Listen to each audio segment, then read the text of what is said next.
Welcome to The Explainer. What if the most powerful medicine you could take wasn't a pill, but what's on your plate? Today, we're diving into that exact idea through the incredible story of a Mayo Clinic doctor who, at the peak of her health, was given just months to live. She had to become her own patient to survive. And this quote from her really says it all. Her journey from doctor to patient uncovered a powerful truth she might have missed otherwise, that what we eat can be absolutely central to our healing. So picture this. Her story starts not in a clinic, but as a super fit medical student, feeling like she was on top of the world. And then suddenly, her entire life was turned completely upside down. After collapsing, she woke up to a diagnosis that is just devastating. Stage 4 cancer, a 16-centimeter tumor wrapped around her heart, and a prognosis of just months to live. But right then and there, instead of focusing on those grim statistics, she made a choice to focus on vitality, on living, not just surviving. She came up with a strategy that combined the best of conventional medicine with these powerful, life-affirming habits. She accepted the need for chemo, but she paired it with exercise, with nutrition, and a mindset of joy and acceptance, not fear. Her personal battle really forced her to look at the role of nutrition in health with brand new eyes.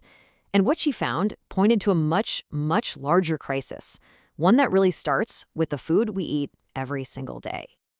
I mean, just let that sink in for a second. That is a staggering statement, but it's backed by research. The leading cause of death in the United States isn't what you might think. It's what's on our plates.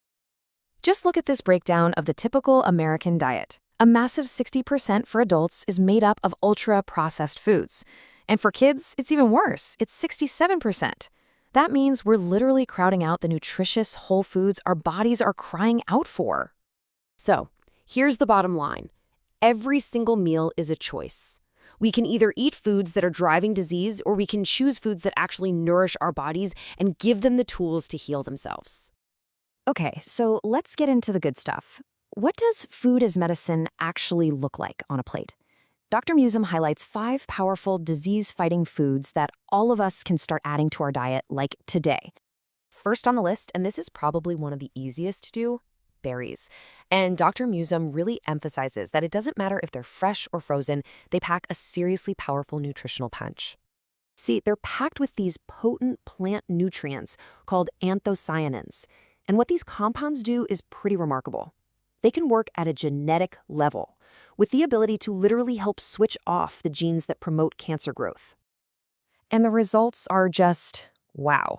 The research shows that for breast cancer survivors, eating just 2 servings of berries a week can reduce the risk of dying from the disease by 25%. That's huge.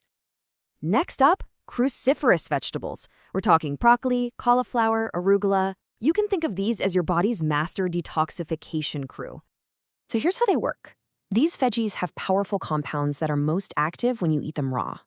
They basically act like a natural detox system, and they help your body balance hormones in a way that makes them less likely to promote unwanted cell growth. And that is key in fighting certain cancers. All right, next on the list are beans and legumes. These are an absolute powerhouse. They're one of the best sources for a vital nutrient that, well, as we're about to see, almost all of us are desperately lacking.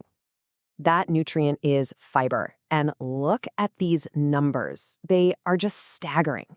Over 90% of American men and women are not getting enough. This isn't just some small gap. It's a massive national deficiency, and it has some really serious health consequences. But here's the payoff. The highest quality evidence we have shows that just getting enough fiber is linked to a 22% reduction in the overall risk of developing cancer. Okay, let's talk about a food that has been wrapped up in so many myths and so much confusion: soy. Yeah, let's clear this up right now.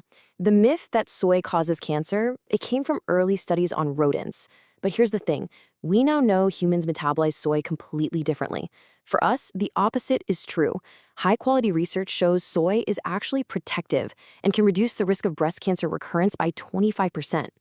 So, now we know what powerful foods to add to our diet.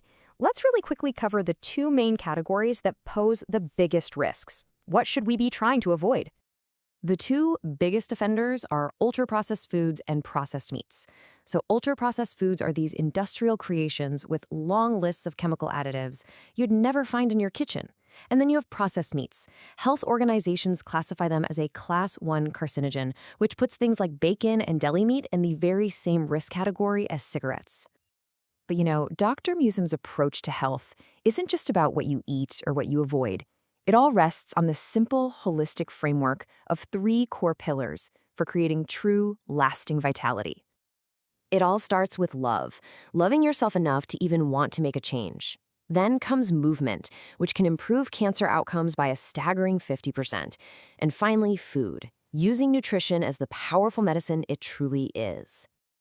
And that brings us to the end of this explainer, with a question to leave you with. Look, this isn't about a total overhaul overnight. It's about the small, consistent choices we make.